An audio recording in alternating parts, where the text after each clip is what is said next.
JFK. Memoirs of a Man Through His Image, Cult, and Myth.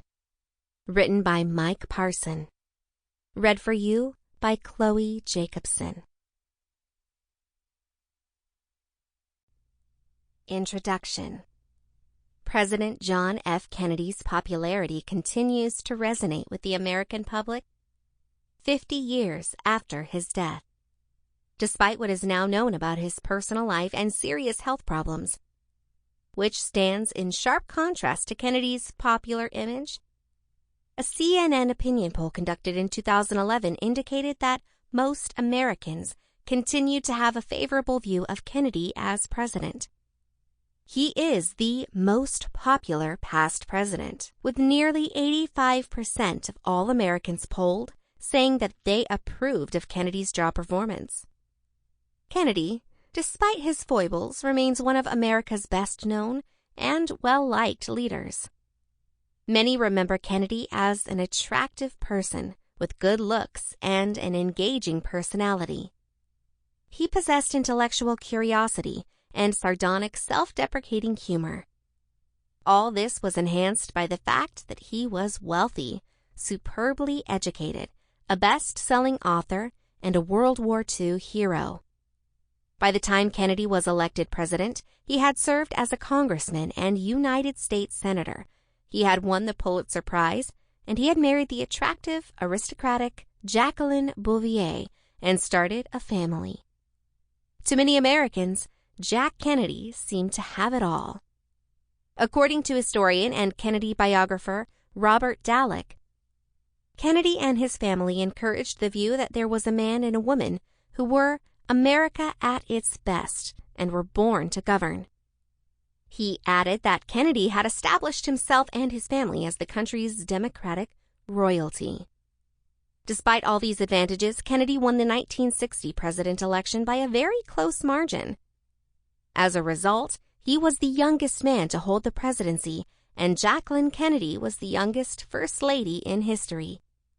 Newly elected, Kennedy hopes to build a confidence in his ability to lead.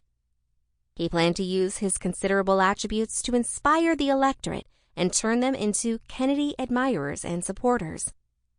Few politicians were as well positioned to do just that as he assumed the highest elected office in the nation.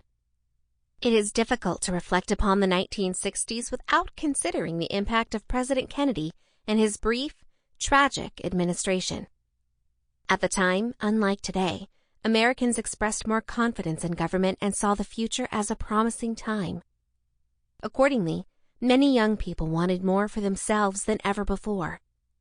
Americans desired better jobs, larger modern homes, ideally in the suburbs, and color television.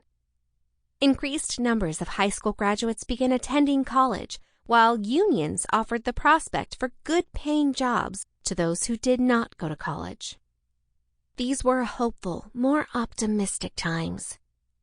The Kennedy call for a new frontier required harnessing change, setting goals, and making choices. John F. Kennedy boldly, confidently, and enthusiastically offered to take up that mantle. Rorabaugh wrote in Kennedy and the Promise of the 60s that he had run for president with the strong conviction that he could seize the moment, shape the country, and change the world. Well-educated and widely traveled, Kennedy had devoted his life to public service. He appeared to understand firsthand the difficult challenges faced by the United States at home and abroad. To many, he was a forward-thinking politician and a unique representative of his times. To those closest to him, John Kennedy seemed to understand the power of imagery.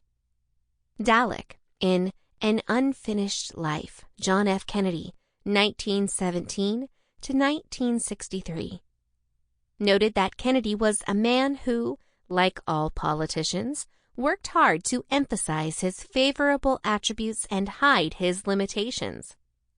He and those closest to him were extraordinarily skilled at creating positive images that continue to shape public impressions. The nation's magazines and newspapers promoted Kennedy's good looks, health, Sample complete. Ready to continue?